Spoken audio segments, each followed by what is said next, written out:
Muchas veces nos encontramos con dos grupos de datos y nos salta la pregunta, a ver, ¿son de verdad diferentes o esas diferencias que estamos viendo son en realidad pura casualidad?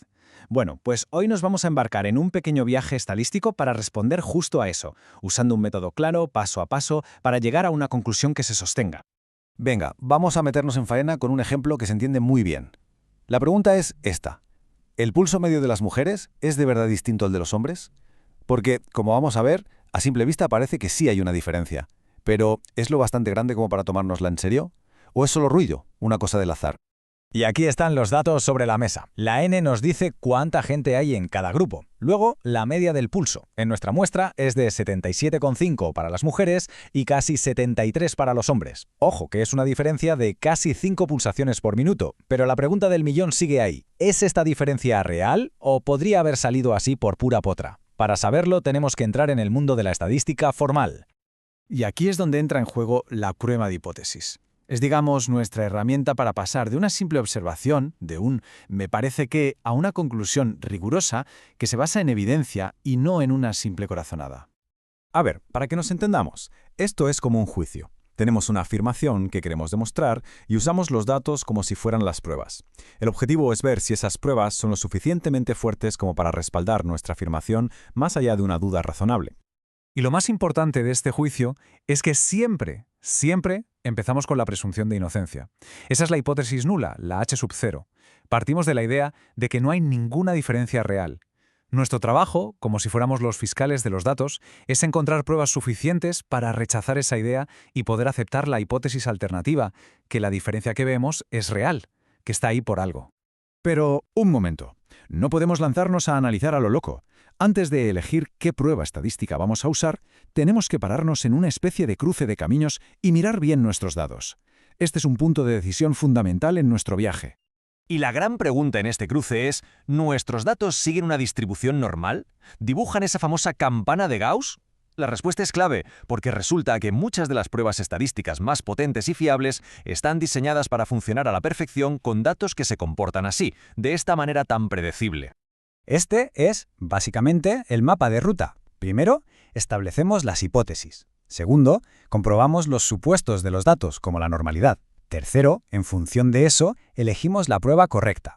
Cuarto, calculamos la fuerza de nuestra evidencia. Y, por último, llegamos a una conclusión, un plan claro y directo. Vale, imaginemos por un momento que nuestros datos del pulso sí siguen esa distribución normal.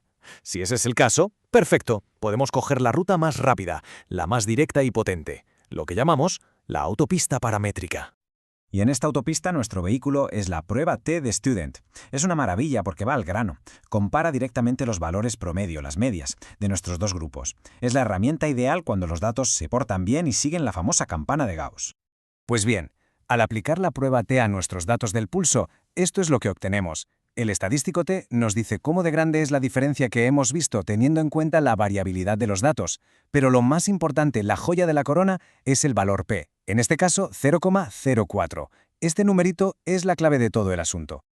Y así es como se contaría esto en un informe o un artículo científico. Se dice la diferencia exacta de las medias, se da un intervalo de confianza que nos da un rango de valores creíbles para esa diferencia y por supuesto se presenta el famoso valor P. Este lenguaje tan preciso es el estándar en ciencia, porque comunica el resultado y la fuerza de la evidencia de una forma que todo el mundo entiende.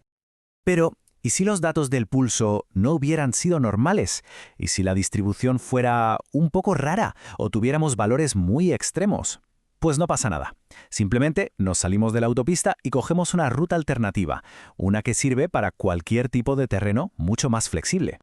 Esta es la prueba U de Mann-Whitney. Es una alternativa fantástica que funciona de otra manera. En lugar de minar los valores exactos, lo que hace es ordenar todos los datos de todos los grupos, de menor a mayor. Luego les asigna un rango, el primero, el segundo, el tercero, y lo que comprueba es si los rangos de un grupo tienden a ser, sistemáticamente, más altos que los del otro. Lo realmente interesante aquí es la comparación cara a cara. La prueba T se enfoca en las medias y necesita que los datos sean normales. En cambio, la U de Mann-Whitney se basa en los rangos y es mucho más robusta, le da igual si hay valores extremos, no le afectan tanto. Es, por así decirlo, la opción segura cuando el terreno de los datos es un poco accidentado. Pero da igual el camino que hayamos cogido, ya sea la autopista paramétrica o la ruta todoterreno. Al final, ambos caminos nos llevan exactamente al mismo destino, un veredicto final que se basa en un único y crucial número. Y ese número es claro, el valor P. Pensemos en él como si fuera un medidor de sorpresa. Lo que mide es cómo de sorprendente sería ver los datos que hemos obtenido si la hipótesis nula, la de aquí no hay ninguna diferencia, fuera verdad.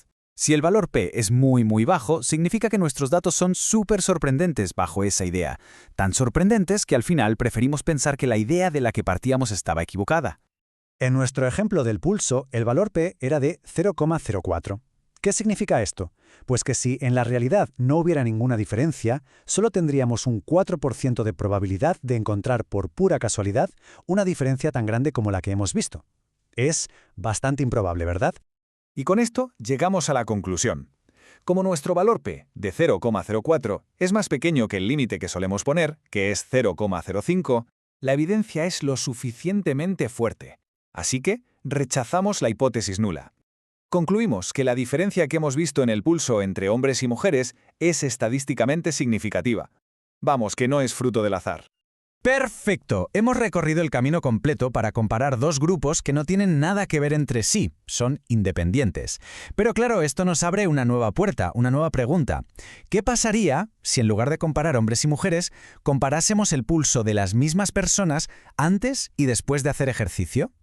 El viaje estadístico, como ven, continúa. Pero esa es otra ruta, para otro día.